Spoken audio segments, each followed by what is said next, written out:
सफ़ेद लिबास आपको पसंद था, ये एक सुन्नत है। तो बाद लोगों के तो अक्सर कपड़े सफ़ेद होते हैं, पसंदीदा बात है। बाद ऐसे भी होते हैं उनका एक सूट भी सफ़ेद नहीं होता। तो भाई ऐसा तो करना चाहिए, कम अज़ कम एक सूट तो सफ़ेद हो कि हज़ूर सल्लल्लाहु अलैहि वसल्लम की सुन्नत है। गरीब आदमी भी रख सकता है जिसका काम सारा दिन मेहनत मुशक्क़त मैले कपड़ों वाला है, तो एक सूट रख ले, जुम्मे वाले दिन पहन लिया करे कि कम अज़ कम जुम्मे वाले दिन सफ़ेद सूट हो जाए।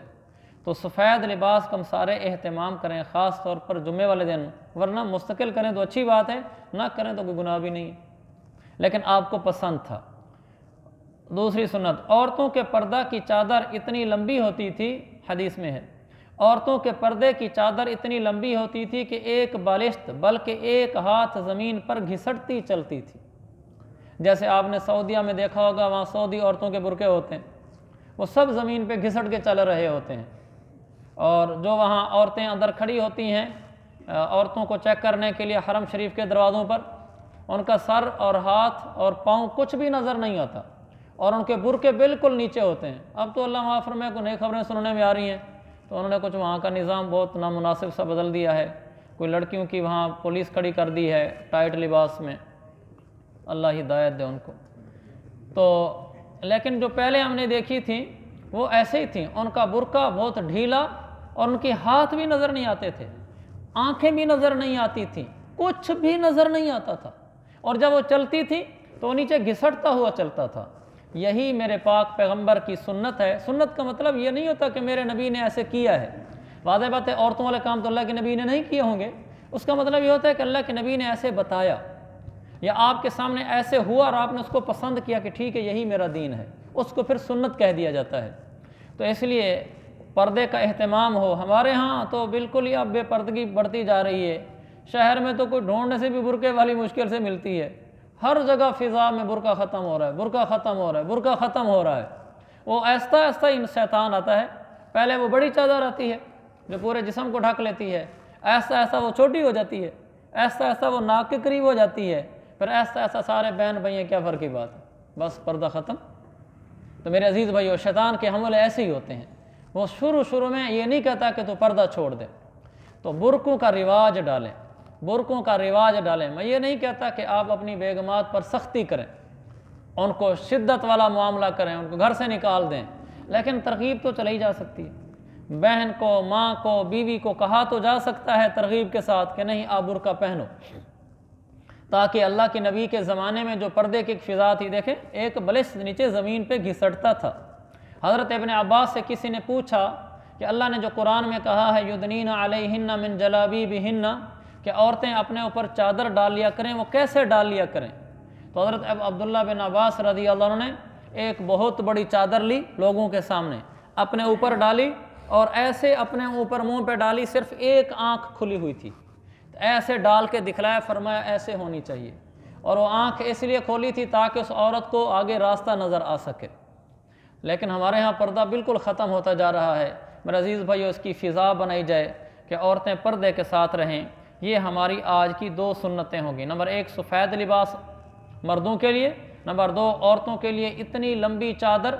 उस ज़माने में असल में चादर का ज़िक्र इसलिए है, बुरके का ज़िक्र इसलिए नहीं है, हर ज़माने के अपने अहवाल होते हैं। उस ज़माने में कपड़ों का सिलना ये बहुत मुश्किल काम होता था। आम तौर पर मर्द भी धोती बांधते थे, और हत्ता कि मर्द ऊपर कमीज़ के लिए भी चादर पहन लेते थे, जैसे हम इहराम में पहनते हैं ऐसे ही वो पहन लेते थे, कमीज़ भी पहनते थे।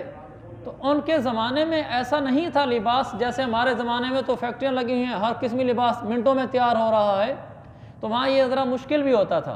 तो इसलिए वो औरतें फिर बुरके के लिए एक बड़ी चादर ले लेती थी जो नीचे ज़मीन पे घिसटती रहती थी और एक आंख नज़र आती थी।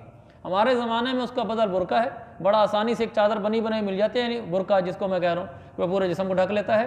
तो ये दूसरी सुन्नत थी। आगे मसाइल हैं,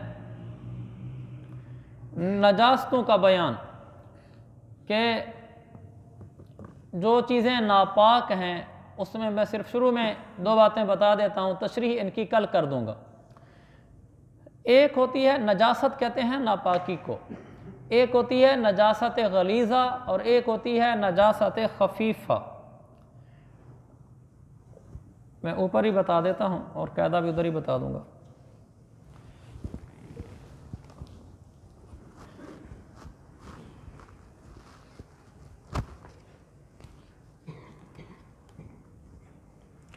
नजासत में बता रहा था, ये जो नापाकी का हमारा चैप्टर उन्वान बाब चल रहा है, ये अगर हमें मालूम हो जाए तो हमें बहुत सारे मसलों में जो हम पूछते हैं ना कि चीज़ नापाक है कि नहीं है, कपड़े पाक रहे या नापाक रहे, हमें ख़ुद पता चलना शुरू हो जाएगा, क्योंकि जिन किताबों में हमने पढ़ा होता है वही हम आपको अर्ज़ कर रहे हैं।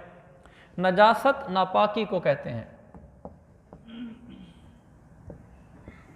इसकी ना दो किस्में हैं, नजासत गलीज़ा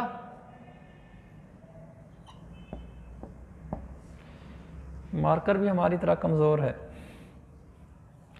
नजासत खफीफ़ा, नजासत गलीज़ा और नजासत खफीफ़ा। तो ये गलीज़ा का मतलब होता है सख्त, खफीफ़ा का मतलब होता है हल्की। ये सख्त और ये हल्की, अरबी के अल्फाज हैं गलीज़ा खफीफ़ा। एक नजासत वो है जिसको शरीयत सख्त नजासत समझती है, यानी जिसको शरीयत बर्दाश्त नहीं करती, थोड़ी सी भी लगे तो उसको धोवो। एक नजासत खफीफ़ा होती है कि जिसमें कुछ मिकदार लग जाए और आदमी नमाज पढ़ ले तो वो नमाज हो जाती है। तो नजासत गलीज़ा में कई चीज़ें आती हैं। बुनियादी तौर पर इतना समझ लें, जितने भी जानवर हैं वो हलाल हैं, हराम हैं, उनमें इंसान भी शामिल है, उनका जो पाखाना होता है वो नजासत गलीज़ा होता है।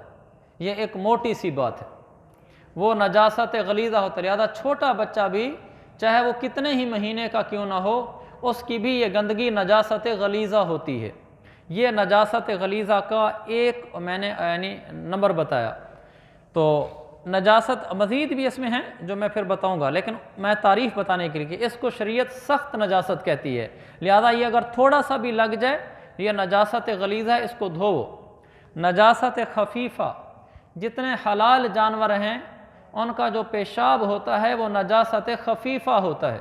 मसलन गाय का पेशाब है, बकरी का पेशाब है, नजासत खफीफ़ा। खफीफ़ा का मतलब ये है अगर किसी के कपड़े पर लगी हुई थी और वो कितनी मिकदार में है, वो कल इंशाअल्लाह अर्ज़ कर दूंगा, 1/4 से कम होती है वैसे, कि कोई कपड़ा हो और उसकी 1/4 मिकदार से कम लगी हुई हो और किसी ने नमाज पढ़ ली तो नमाज हो जाती है। बस सिर्फ आज इतना अर्ज़ करना चाहता था कि नजासत की दो किस्में हैं, एक सख्त और एक हल्की। तो उन दोनों के अहकाम में भी फ़र्क है जो इंशाअल्लाह कल अर्ज़ करेंगे। इसको मिटा देते।